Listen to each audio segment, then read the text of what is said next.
드디어 호세아서 하나님의 연애 편지 10번째이자 마지막 시간입니다.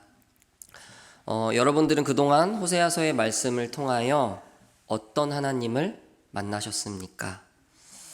그동안 내가 믿어왔던, 내가 알아왔던 하나님과 같았나요? 아니면 그동안 알지 못했던 하나님의 모습을 보셨습니까? 제가 의도적으로 이 호세아서의 말씀의 제목을 본문에 나와 있는 말씀 그대로를 가지고 왔습니다. 그리고 하나님을 1인칭으로 사용하여서 제목을 쭉 이어갔습니다. 오늘이 10번째인데 9번째까지 쭉 나열을 해보면 이렇습니다. 너희는 내 백성이 아니다. 그러나 너희는 내 백성이다. 너희의 어머니를 고발하라. 그런 너희에게 장가들리라. 내가 너희를 여전히 사랑하는 것처럼 음녀가 된 아내를 사랑해라. 내가 너희를 치료하겠다. 그러나 너희는 나를 떠나 그릇 가고 있다. 너희의 악을 벌하리라. 그러나 어찌 내가 너희를 놓겠느냐. 하나님과 그의 말씀을 듣지 않는 백성들 사이의 긴장, 그리고 그 가운데서는 어떻게든 그 백성을 돌이키시려는 하나님, 여기 앉아 계시는 저와 여러분을 향한 하나님의 마음입니다. 제목만 그냥 쭉 나열하였는데도 하나님의 번민과 하나님의 아픔과 그리고 그것을 감싸는 하나님의 사랑이 참 많이 느껴집니다. 너희는 내 백성이 아니라고 선언하시는 하나님, 그러나 여전히 내 백성이라고 하시는 하나님, 너희의 음행을 고발하고 나를 떠나 그릇 가고 있고 그런 너희의 악을 벌하리라 선언하시는 하나님, 그러나 그럼에도 불구하고 불붙는 긍휼을 보이시는 하나님, 음녀가 된 너희를 내가 어찌 놓겠느냐, 어찌 너희를 치료하지 않고 그냥 두겠느냐. 너희를 내가 다시 찾아가서 장가들며 종국에는 너희의 영원한 남편이자 영원한 부모임을 보이겠다고 말씀하시는 하나님. 이 호세아서의 말씀이 특히 저와 여러분에게 깊이 다가오는 이유는 하나님과 오랜 신앙생활을 이어온 사람과의 그 백성과의 관계를 다루고 있기 때문입니다. 우리가 시작할 때 보았죠. 막 시작된 신혼이 아니고 막 신생아를 받아든 이 아이가 미래에 어떻게 될까 그렇게 설레어하는 부자지간이 아니고 오랜 시간 아낌없는 사랑을 모든 것을 다 보였음에도 불구하고 여전히 부모 닮지 않은 자식, 여전히 결혼의 의무를 행하지 않는 부인, 그러나 여전히 너희는 내 자녀이고 내 아내라고 선언하고 있는 저와 여러분의 이야기를 담고 있기 때문입니다. 여전히 하나님은 저와 여러분을 그냥 내버려 두지 않으시고 오늘의 말씀을 통하여 호세아 결론을 선포하고 있습니다. 내가 너희에게 이 모든 것을 말씀한 이유, 너희에게 이렇게 구구절절하게 애끓는 편지를 선포한 이유, 그것은 무엇입니까? 14장 1절입니다. 이스라엘아, 내 하나님 여호와께로 돌아오라. 이스라엘은 주가 택한 모든 백성을 말합니다. 내 모든 나의 백성들아, 내 모든 자식들아, 내가 사랑하는 너희들아, 여기 앉아있는, 지금 이곳에 있는 내 사람들아, 너의 하나님인 나에게로 돌아오라.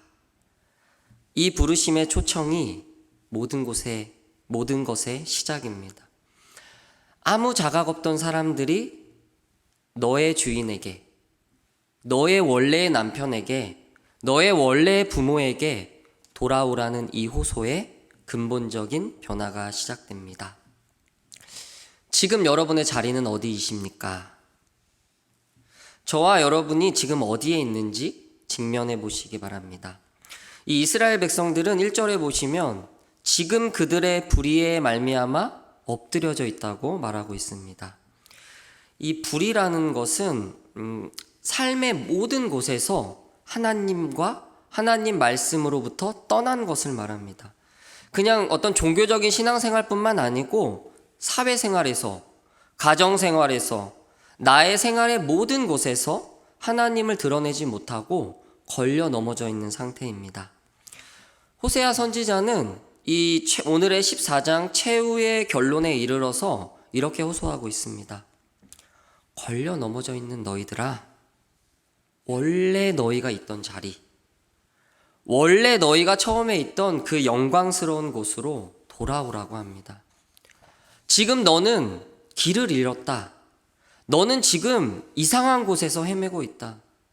네가 있는 그 자리는 결코 너희의 자리가 될 수 없다고 말하고 있습니다.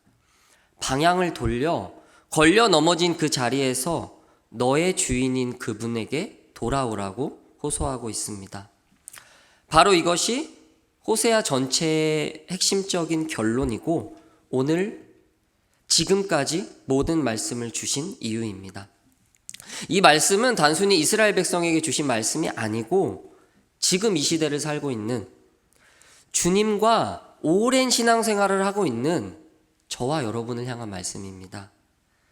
여러분은 지금 주님과 깊은 교제의 길, 원래 있던 그 영광의 자리에 계십니까? 아니면 삶의 모든 곳에서 주님과 여전히 함께 다른 것을 붙잡고 걸려 넘어져 낙심하고 계십니까? 우리가 오랜 신앙생활을 하면 할수록 하나님의 사랑을 되게 당연하다고 여길 때가 많이 있습니다. 그리고 또 왜 이렇게 우리에게는 사실 신앙생활을 하면 할수록 점점 그 처음 하나님 만났을 때부터 점점 이렇게 막 감사와 기쁨이 이렇게 타올라서 점점 올라가야 되는데 시간이 가면 갈수록 왜 이렇게 우리에게 기쁨과 감사가 이렇게 갈수록 타오르는 것이 아니고 갈수록 무뎌져 갈까요? 또 우리는 왜 이렇게 하나님 사랑하는 것이 힘들까요? 세상의 소리에 기울이는 것은 너무나 쉬운데 하나님의 말씀에 귀 기울이는 것은 왜 이렇게 어려울까요?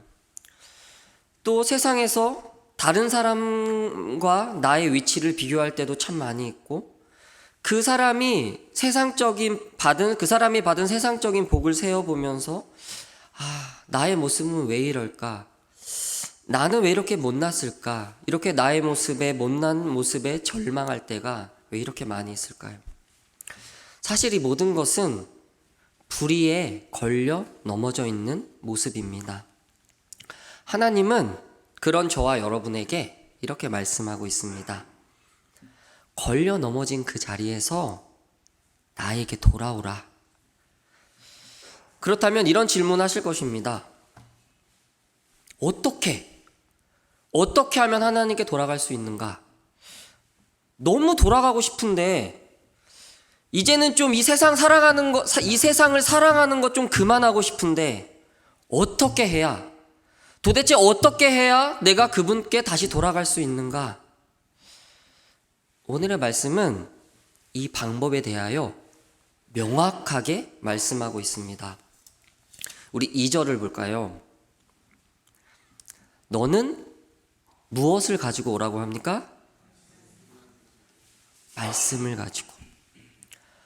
걸려 넘어져 있는 주의 백성이 하나님에게 갈 수 있는 유일한 길은 다른 어떤 것 아니고 하나님의 말씀 가지고 주께 나가는 것입니다. 생각보다 싱거우시죠? 뭐야? 뭐 엄청난 거 가지고 가야 된다고 생각했는데 또 말씀이네. 또 말씀 타령이네. 말씀 참 많이도 들었는데 말씀 갖고 나간다니까 하나님께 가는 게 그렇게 쉬운 거였구나. 말씀 말고 다른 거 더 필요 없습니까? 성도 여러분, 혹시 이런 생각이 드실까요? 그런데 말씀만을 가지고 하나님께 나간다는 말이 우리가 생각하는 것처럼 그렇게 만만한 것이 아닙니다. 오히려 말씀 말고 네가 가진 어떤 다른 것 가지고 하나님께 오라는 말씀이 훨씬 쉽다는 것을 기억하십시오. 이 말씀을 가지고 나간다는 말을 두 가지로 구분하여서 생각해 볼 수 있습니다. 하나는 말씀이 곧 육신이 되어 우리 가운데 거하심에, 이 말씀이 누구입니까? 예수 그리스도입니다. 따라서 말씀을 가지고 하나님께 나아간다는 말은 우리 말고 예수님을 통해서만 하나님께 갈 수 있다는 말입니다. 다시 말하면 우리 스스로는 결코 그분께 갈 수 없다는 말입니다. 우리가 아무리 많은 것을 손에 들고 하나님께 돌이켜 나아간다 하여도 다다를 수 없습니다. 그분만이 유일한 길이고 그분만이 우리의 유일한 중보자이십니다. 예수 아니면 나 스스로 하나님께 갈 수 없다는 것을 인정하는 것, 이것이 말씀으로 가는 것이고 말씀이 곧 예수인 것입니다. 이것이 첫 번째라면, 두 번째는 하나님이 성경을 통하여 이제는 우리에게 주신 성경에 기록된 실제적인 모든 말씀을 말하고 있습니다. 성도 여러분, 하나님의 말씀이 다른 어떤 것 말고 하나님의 말씀이 진정으로 저와 여러분을 살릴 수 있는 유일한 길임을 믿으십니까? 아멘이시죠? 아멘이라는 말은 내 모든 것을 다하여 그 말에 동의하고 반드시 그렇게 되기를 소망한다는 신앙 고백입니다. 그런데 저와 여러분에게는 이런 습관이 있습니다. 이 말씀은 좀 이상해. 이 말씀은 좀 옛날 이야기야. 지금이랑은 좀 달라. 말씀은 항상 좋은데 뭔가 현실과는 동떨어져 있는 것 같아. 또 이런 것도 있죠. 이 말씀은 나한테 하는 말씀은 아니야. 저 사람한테 하고 있는 말씀이야. 그런데 여러분, 주의 말씀은 그렇지 않습니다. 이 말씀으로 나아간다는 말은 성경에 기록된 66권의 모든 말씀이 나를 살리는 유일한 길이라는 것을 인정하는 것입니다. 이 고백은 이 세상의 어떤 소리에도 귀 기울이지 않겠다는 선언입니다. 약속입니다. 내가 가진 것을 정말 다 버리고 오직 하나님의 말씀에 내 모든 걸 다 걸겠다는 말입니다. 성도 여러분, 주님의 말씀에 내 모든 것을 다 거십시오. 이거는 빼고요, 저거는 빼고요, 이 말씀은 아니고요, 그러지 마시고, 우리 가진 거 뭐 있습니까? 목숨 하나 있잖아요. 이 목숨까지, 생명까지 주의 말씀에 거십시오. 2절이 그 말씀하고 있습니다. 2절에 보시면 말씀을 가지고 여호와께 돌아와서 아뢰기를 나의 모든 불의를 제거하시고 선한 발을 받으소서. 수송아지를 대신하여 입술의 열매, 이러한 믿음의 고백을 주께 드립니다. 숫송아지라는 제물 갖고 하나님께 나오는 거 아닙니다. 말씀만으로 주께 나온다는 말은 이제는 내가 가진 모든 무기들을 다 내려놓고 주께 이렇게 항복한다는 말입니다. 내 편에서는 아무것도 가져갈 게 없다는 말입니다. 헌금 가지고 주께 나가는 건 아닙니다. 어떤 종교적인 열심과 어떤 헌신으로 주께 나가는 거 아닙니다. 우리 편에 있는 것은 아무리 백날을 가져가도 주님 만날 수 없습니다. 우리가 아무리 이런 거 가지고 가야 주님 만나주지 않습니다. 우리 오해할 때 많이 있잖아요. 이런 거 가지고 가야 주님이 기뻐하신다고 여길 때가 얼마나 많이 있습니까?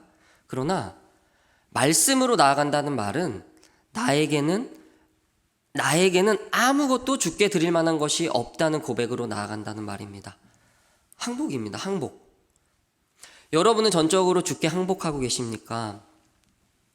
억지로 항복 말고, 항복한 척 말고, 진심을 다한 내 모든 것, 내 목숨을 주께 맡긴다는 자발적인 항복 말입니다.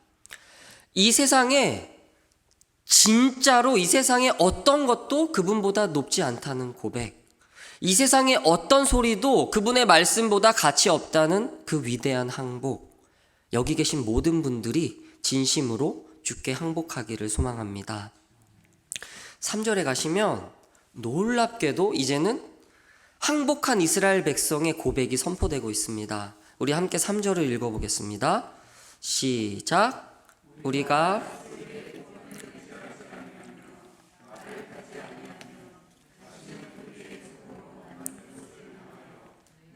우리의 신이라지 아니하오리니 고아가 주로 말미암아 긍휼을 얻음이니이다 할지니라.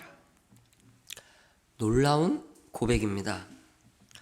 우리 지금까지 이스라엘 백성이 어땠는지 계속 살펴봤잖아요. 그런데 종국에 와서는 어떤 고백을 하고 있냐면 우리가 더 이상 아수르의 구원을 의지하지 않겠습니다. 이 말을 타지 않겠다는 말은 이제는 우리의 힘, 우리가 길렀던 그 군사력을 의지하지 않겠다는 말입니다. 그리고 다시는 우리 손으로 만든 것을 향하여 우리의 신이라고 하지 않겠습니다. 이스라엘 백성들이 하나님을 전적으로 의지하지 못한 이유가 이것입니다. 쉽게 말해서 자기가 이 세상을 살아가는데 이러한 안전장치, 보험이 있다고 여겼기 때문입니다. 이 이스라엘 백성들의 백은 하나님이 아니고 주변의 강대국이었고 스스로 기른 힘이었고 이방 민족이 믿던 이 바알 같은 실제로는 아무것도 아닌 우상이었습니다. 성도 여러분, 여러분의 백은 무엇입니까? 말씀으로 하나님께 나아가려면 나만의 하나님 말고 내가 의지한 백이 무엇인지 알아야 합니다. 알아야 내려놓을 거 아닙니까? 여러분이 삶을 살아가면서 어떤 문제가 생겼을 때 적어도 이거는 있어야 그 문제가 해결되지. 인생이 얼마나 불확실합니까? 이 불확실을 대처하려면 적어도 이거는 있어야 그 불확실을 대처할 수 있지. 하나님과 함께 여러분이 가지고 있던 여러분들만의 보험은 무엇입니까? 하나님께 다시 가기 위해서는 이 백이 무엇인지 알아야 합니다. 무엇을 의지하고 계십니까? 내가 입으로는 하나님 믿는다고 고백하지만 여전히 의지하고 있는 것 다 있으실 겁니다. 저도 있고 여전히 나의 삶을 더 안전하게 해준다고 여기고 있는 것, 그것이 무엇인가? 어떤 사람에게는 그것은 역시 돈일 것입니다. 또 어떤 사람에게는 집일 것입니다. 어떤 사람에게는 유명한 직장일 것입니다. 어떤 사람에게는 반듯한 배우자일 것이고 어떤 사람에는 사랑하는 자녀들일 것입니다. 많은 그리스도인들이 사실 하나님 위해서는 죽을 수 없는데 자식들이 물에 빠지면 얼마든지 그 자식들을 위해 목숨을 내던집니다. 또 어떤 사람에게는 건강과 안정적인 삶일 것입니다. 결국은 이 모든 것은 하나님 아니고 나를 다른 것을 의지하고 있다는 증거입니다. 여러분은 무엇을 의지하고 계십니까? 주님께 말씀만 가지고 나간다는 말은 결국 이 고백하고 있는, 지금까지 보고 있는 나만의 이 무기들을 아무것도 아니었다. 이 무기들은 아무것도 아니었다고 주께 고백하고 나가는 겁니다. 내가 가진 무기들은 결국 아무것도 아니었습니다. 이스라엘 백성들은 이 처절한 형벌의 시간을 통해 이런 것들을 알게 됩니다. 그리고 이런 고백을 하게 됩니다. 그런데 부디 이곳에 앉아 계신 여러분들, 저와 여러분들은 이 처절한 형벌의 시간을 거쳐야만 비로소 알게 되지 않기를 바랍니다. 하나님께서 우리에게 성경을 주시고 우리에게 말씀을 주시는 이유는 동일하게 우리도 이들처럼 실제로 처절하게 그런 형벌을 거치지 않은 우리도 그들처럼 이 말씀을 통하여 깨닫게 하시려는 이유입니다. 저와 여러분도 이들 마지막에 뭐라고 고백하고 있습니까? 자기들이 고아였다고 말하고 있습니다. 저와 여러분도 이들처럼 고아입니다. 고아임을 고백하는 자리로 나아가야 합니다. 집이 없으면 고아가 아니고 돈이 없으면 고아가 아니고 주님 없으면 고아입니다. 하나님의 백성들은 주님만 의지하고 주님께만 힘을 얻어야 합니다. 주의 도우심을 받지 못하면 고아입니다. 저와 여러분이 항상 이렇게 기도하잖아요.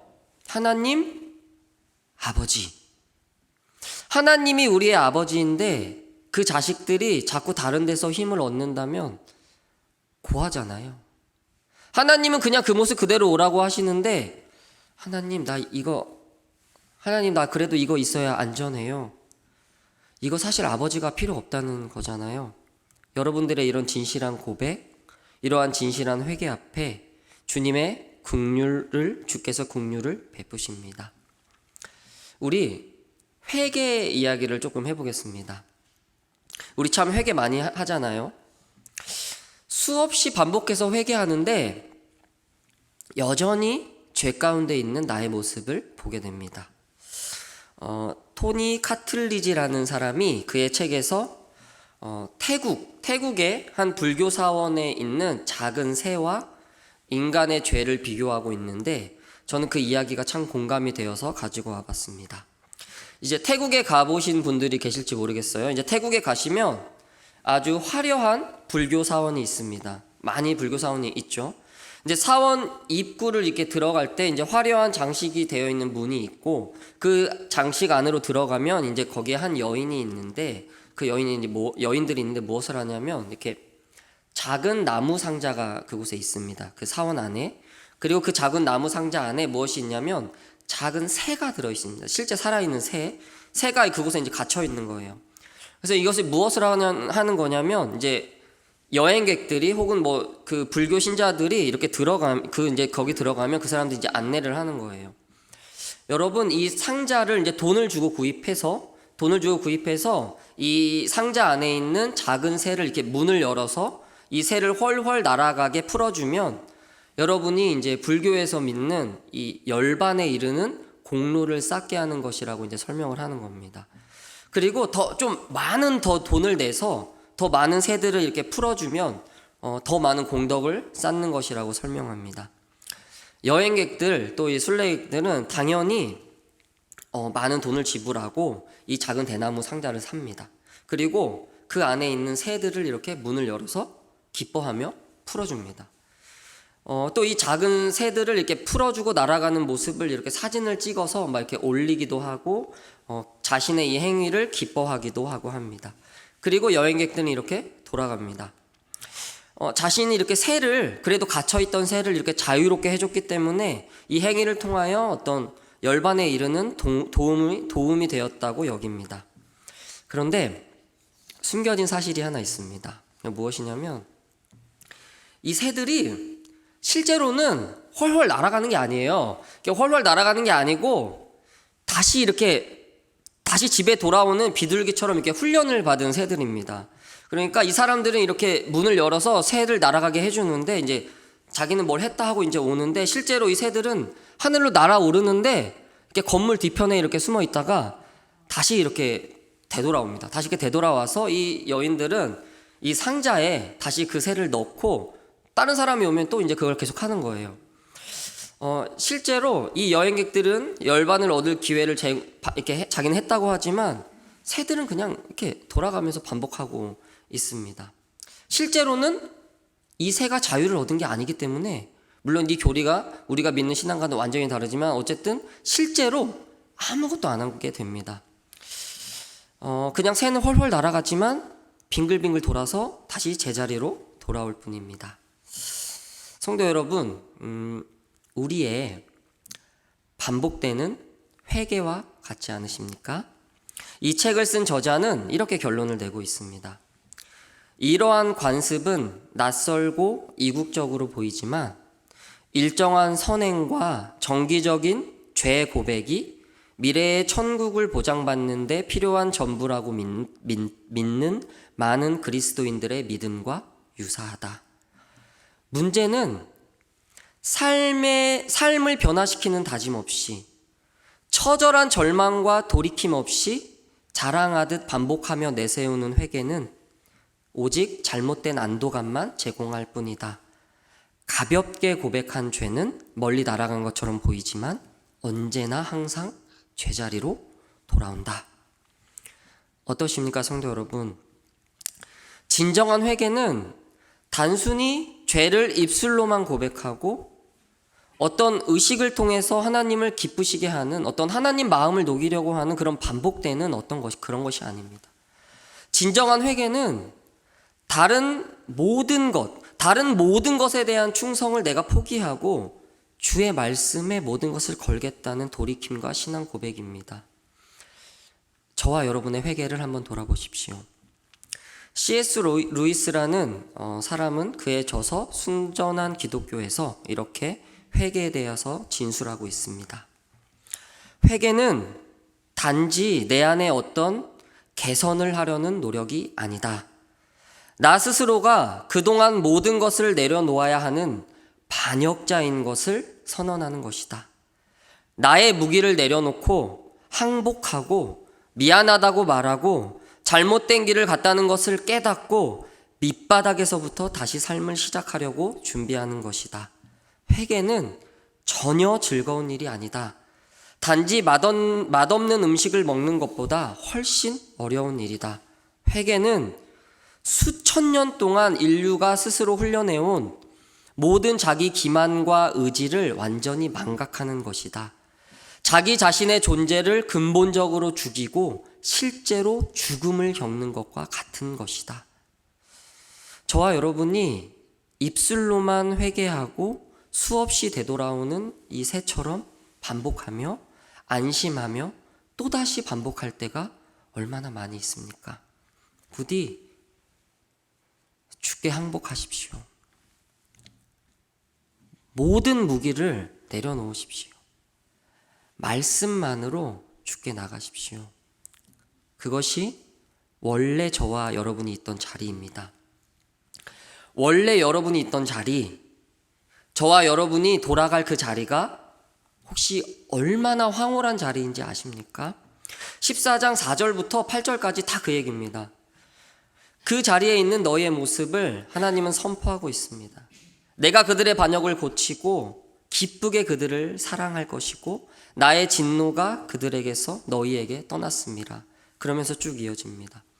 너는 백합화 같고 너는 백향목같이 뿌리가 박힐 것이고 너는 가지가 펴지고 아름다운 감람나무 같고 그 향기가 레바논의 백향목같이 되리라. 너의 그 넓은 그늘에 많은 사람들이 쉼을 얻을 것이고 곡식같이 풍성할 것이고 포도나무같이 꽃이 필 것이고 그 향기가 포도주 향같이 되리라 말씀하십니다. 참 아름답지 않으십니까? 여러분 자신은 지금 어떠십니까? 여러분이 자기 자신을 보시기에 이런 삶을 살고 계십니까? 아니면 황무지처럼 메마르고 갈라져 있습니까? 완전히 뿌리가 박히고 은혜의 물이 영원토록 잠겨서 잎이 풍성하고 꽃이 있어서 수많은 벌들이 날아다니고 그 향기가 땅에 진동하고 곡식이 풍성한 열매를 맺는 그러한 삶을 살고 계십니까? 아니면 황무지같이 여전히 갈라져 있고 뿌리 없이 흔들리고 계십니까? 하나님은 뿌리 없는 모습, 갈라져 있는 모습이 결코 너희의 진짜 모습이 아니라고 하십니다.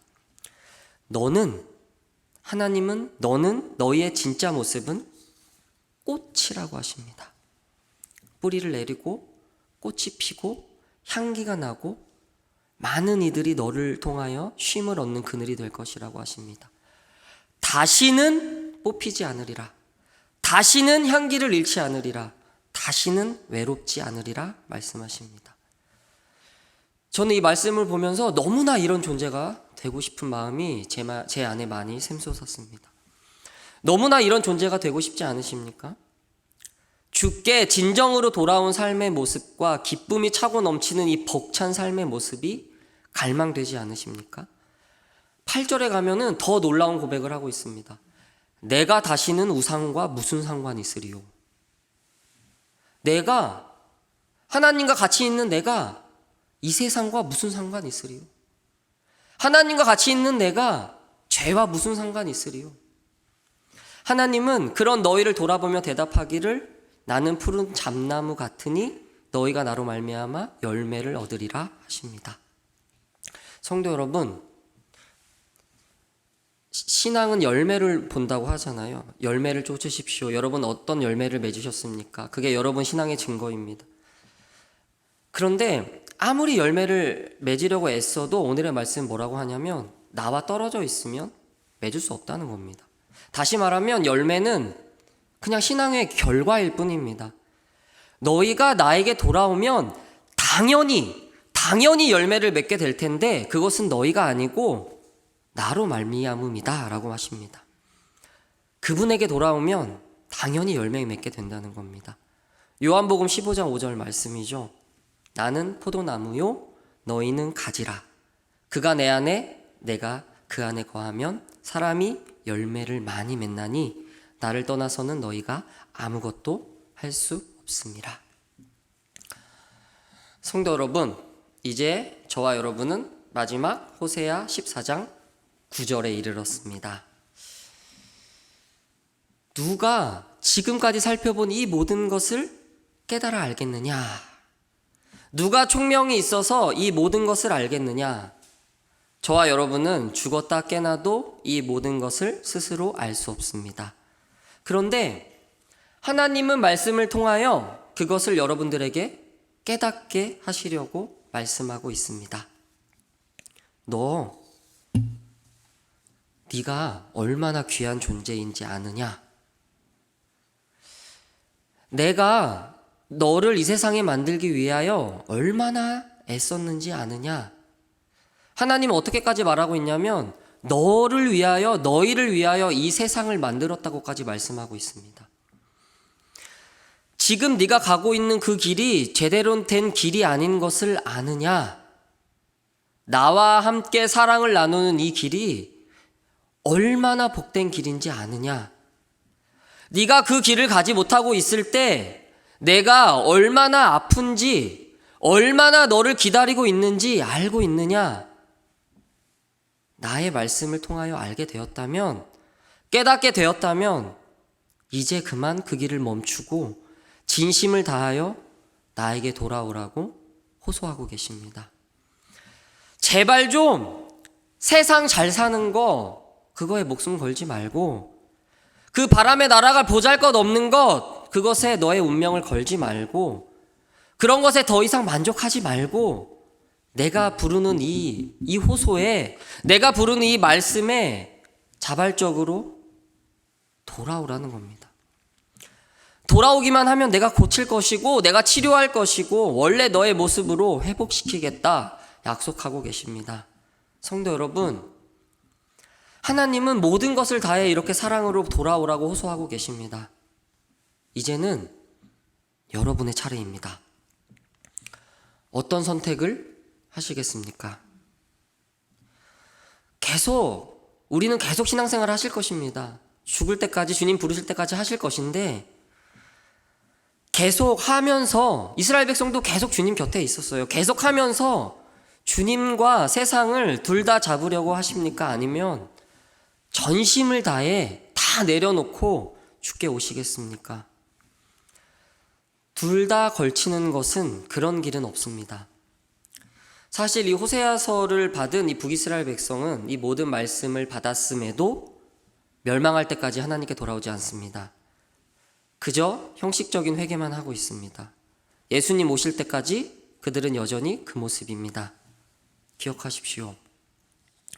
돌아오라는 이 말씀 듣고 다 돌아오는 거 아닙니다.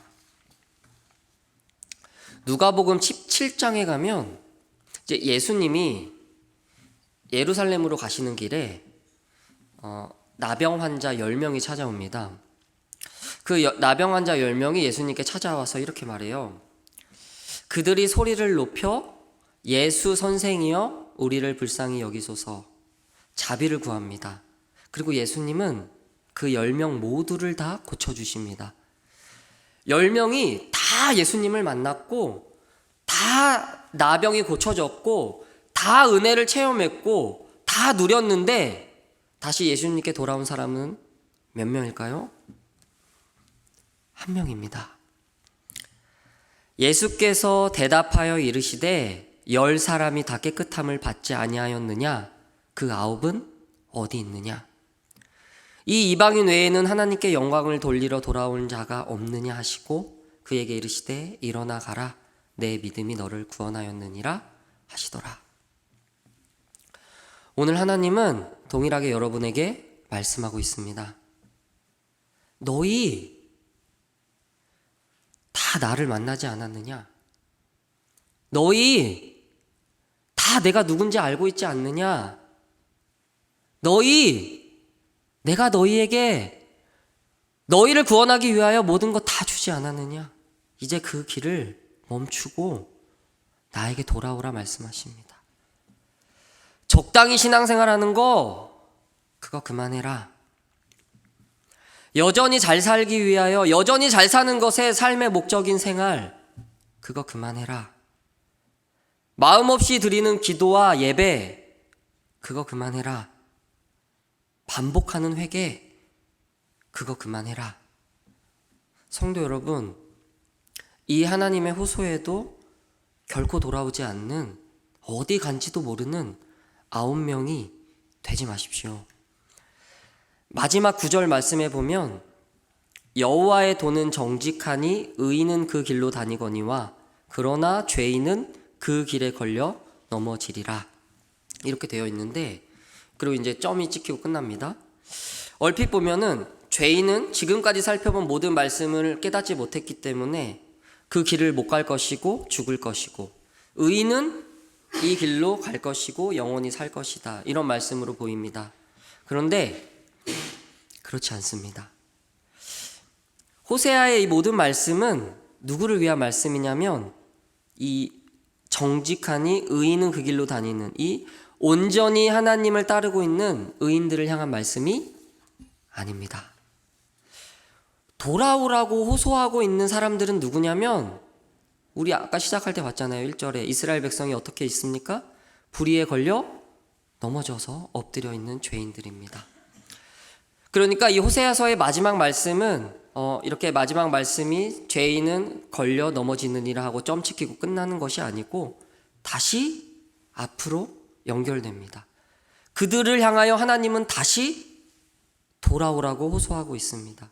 무슨 말이냐면 넘어져 있는 너희들이 거기서 점 찍히고 끝이 아니라는 말이다. 그렇게 절이 끝나는 것이 아니고 말씀이 끝나는 것이 아니고 그들을 향하여 하나님은 돌아오라고 반복하여 호소하고 있습니다. 이 말씀이 계속 순환되는 겁니다. 언제까지 이 말씀이 반복됩니까? 돌아올 때까지요. 예수님도 동일하게 말씀하셨습니다. 의인은 의사가 쓸데없다. 나는 의인 말고 죄인을 부르러 왔노라. 하나님이 우리에게 주시는 이 하나님의 연애 편지는 걸려 넘어져 있는 저와 여러분을 향한, 죄인들을 향한 말씀입니다. 그러니 지금 걸려 넘어져 있다고 죄책으로 가지 마십시오. 주님 원하시는 것 그거 아닙니다. 주님 원하시는 건 무엇이냐면 걸려 넘어져 있는 너희들아 돌아와라. 제발 좀 돌아와라. 사랑하는 성도 여러분, 주님의 이 호소가 들리시지 않으십니까? 부디 지금까지 나눈 이 호세아의 모든 말씀을 통하여 주님의 애끓는 사랑을 느끼시기를 소망합니다. 단 한 분이라도 이 모든 말씀을 듣고 항복하며, 항복한 척 말고 진짜로 항복하며 예수만 붙잡고 말씀으로만 붙잡고 주께 나아온다면 주님은 누구보다 기뻐하실 것입니다. 주님은 다른 누구 아니고 이 자리에 앉아있는 여러분에게 그리고 나에게 호소하고 있습니다. 돌아오십시오. 성도 여러분, 부디 진심을 다하여 내 모든 힘을 다하여 전심으로 돌아오십시오. 이것이 여러분을 애타게 부르시는 하나님의 호소임을 기억하시고 오직 주의 말씀으로 전적으로 항복을 선언하며 주께 나아가는 저와 여러분이 되기를 주의 이름으로 소망합니다.